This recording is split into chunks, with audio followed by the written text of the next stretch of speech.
Hi, my name is Jessica, and on behalf of Expert Village, I'm going to be teaching you how to make a hemp necklace. All right, so now I want to talk a little bit about the beads that you're going to be using with your necklace.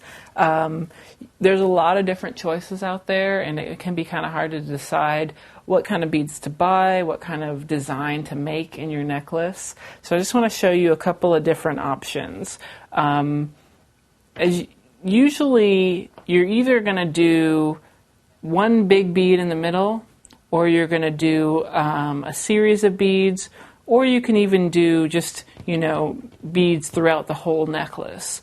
The way I don't like to have beads throughout the whole necklace just because I find them a little bit distracting, so I'll usually do something right in the center.